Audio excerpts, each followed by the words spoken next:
Bonjour à tous. Aujourd'hui, la résistance aux antibiotiques, un phénomène naturel. L'INSERM, l'Institut national de la santé et de la recherche médicale, résume le problème de la résistance aux antibiotiques de la façon suivante. C'est un phénomène naturel, mais le mauvais usage des médicaments en accélère le processus. Cela touche 700 000 personnes par an, dont 25 000 en Europe, qui meurent d'infections dues à des bactéries résistantes. L'objectif actuel est de préserver l'efficacité des antibiotiques le plus longtemps possible. Petit historique de l'évolution de la résistance aux antibiotiques.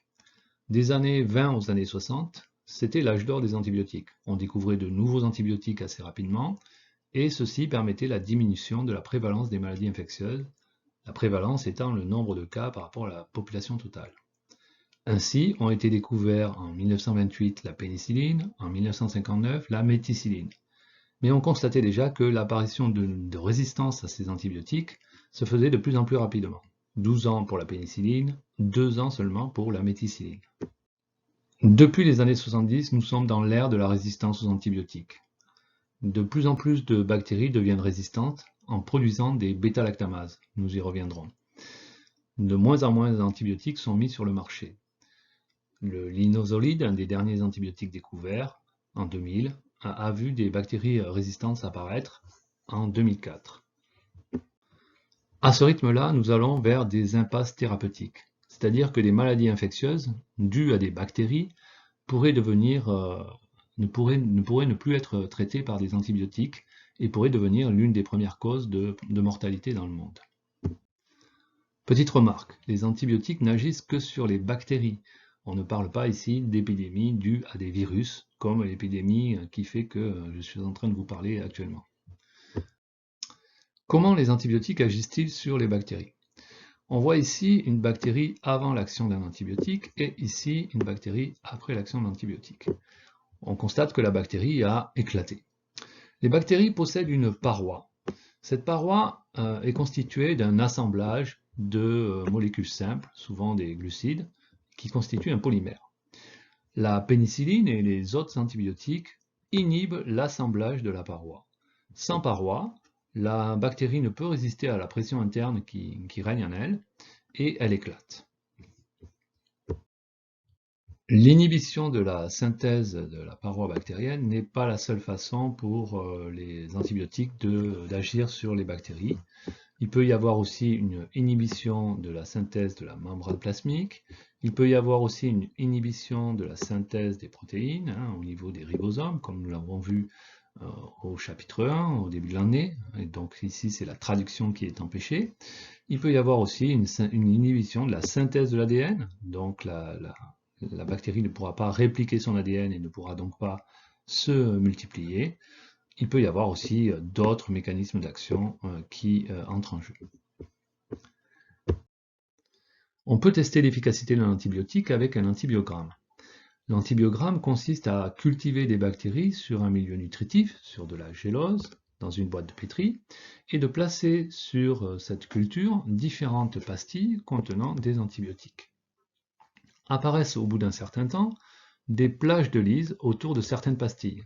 Une plage de lyse est une zone claire, dépourvue de bactéries, où les bactéries ont été tuées par la diffusion de l'antibiotique. Plus le diamètre de cette plage de lyse sera important, plus ce sera le signe que l'antibiotique est efficace contre la bactérie. Ici, on voit que l'antibiotique à droite a une plage de lyse importante, celui du centre également, ce sont des antibiotiques efficaces. Au contraire, les deux antibiotiques qui sont situés en haut n'ont aucune plage de lyse autour d'eux, ils ne sont pas efficaces contre cette souche bactérienne. On voit là donc que les antibiotiques ont une action spécifique, ils ne sont pas efficaces contre toutes les souches bactériennes, ils sont efficaces uniquement contre certaines. Cette diapositive illustre la spécificité des antibiotiques vis-à-vis des bactéries. On prendra l'exemple de la pastille bleue en haut qui contient de l'amoxicilline. On constate que cette amoxicilline est peu efficace sur le bacille du choléra, la plage de lyse est petite, alors que la même amoxicilline est très efficace sur le Micrococcus luteus, la plage de lyse est grande. Il y a donc une spécificité des antibiotiques vis-à-vis des souches bactériennes. Cependant, des antibiotiques peuvent avoir un large spectre d'action, c'est-à-dire qu'ils vont être efficaces sur un grand nombre de bactéries, et d'autres peuvent avoir un spectre d'action très ciblé, c'est-à-dire qu'ils vont être efficaces, mais uniquement sur un très petit nombre de bactéries. Les bactéries peuvent développer des résistances aux antibiotiques. À gauche, nous avons une culture d'une souche A d'Escherichia coli, qui est sensible aux différents antibiotiques qui ont été testés sur elle. À droite, en revanche, la souche B est peu sensible à ces mêmes antibiotiques. Elle est devenue donc résistante, notamment par rapport à celui-ci. La résistance aux antibiotiques est un processus de sélection naturelle. À gauche, nous avons un milieu cultivé sans antibiotiques, sans streptomycine. De nombreuses colonies se sont développées. À droite, nous avons un milieu qui contenait de la streptomycine, un antibiotique, et très peu de colonies se sont développées. En effet, toutes les colonies sensibles ont été détruites et éliminées par l'antibiotique. Il ne reste que les colonies résistantes. L'antibiotique a donc sélectionné les résistants. C'est un processus qui s'apparente à la sélection naturelle. Le taux de mutation chez les bactéries est à peu près de 1 milliardième 10-9. C'est aussi le taux d'apparition des bactéries résistantes. On peut donc penser que les bactéries résistantes ont une mutation qui les rend résistantes et que grâce à cette mutation, elles ont pu se développer dans le milieu contenant l'antibiotique. C'est donc bien un processus de sélection naturelle. Différents types de mutations peuvent provoquer des résistances aux antibiotiques.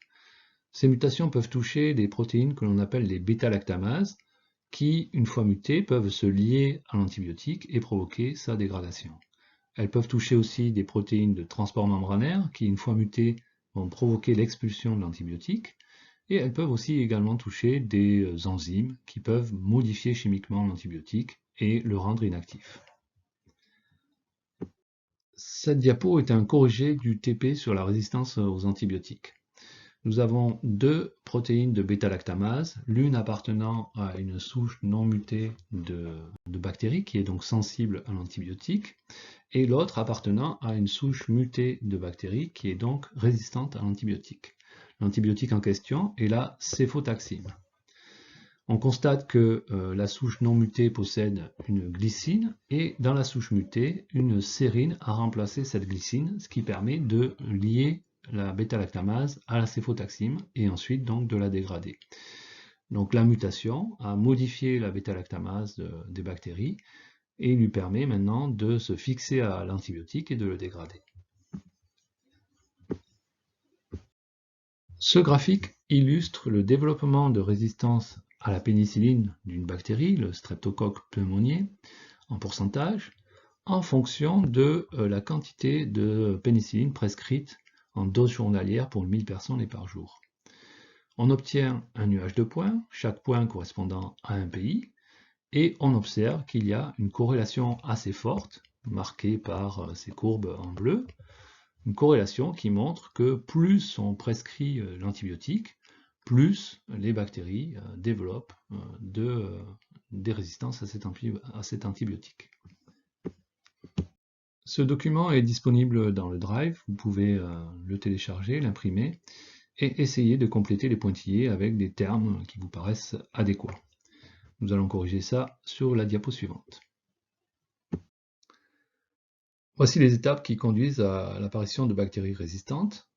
Donc initialement, nous avons des bactéries qui sont sensibles à l'antibiotique Y, puis des mutations peuvent être à l'origine du développement d'une résistance.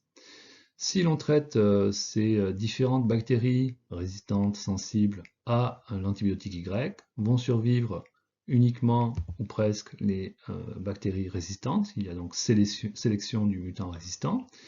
Et en fin de traitement, les bactéries les plus fréquentes seront les bactéries résistantes. La sélection des mutants résistants par les antibiotiques conduit à utiliser ces derniers de façon raisonnable. Donc on utilise les antibiotiques uniquement lorsqu'ils sont prescrits par le médecin. On respecte strictement l'ordonnance, donc la durée notamment du traitement, de façon à ne pas laisser de bactéries vivantes dans votre organisme qui seraient alors peut-être des bactéries résistantes. On ne réutilise pas un antibiotique sans prescription médicale, même si on a des symptômes qui laissent penser qu'on est atteint de la même maladie.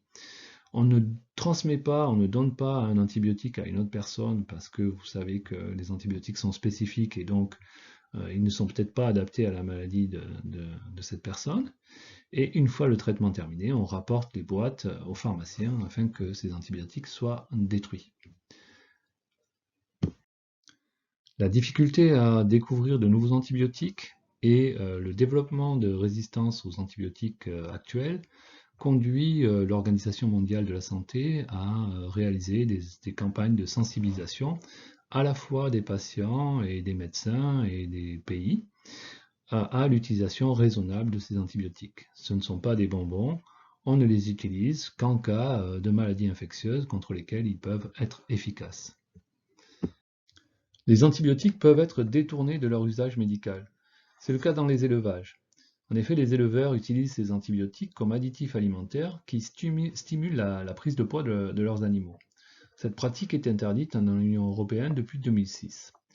Sur le graphique de gauche, on constate les effets du retrait d'un antibiotique dans les élevages de poulets. Le retrait, qui a eu lieu en 2005, a provoqué une forte baisse de la proportion des bactéries résistantes à cet antibiotique, non seulement dans les élevages de poulets, mais aussi pour des bactéries qui affectent l'homme.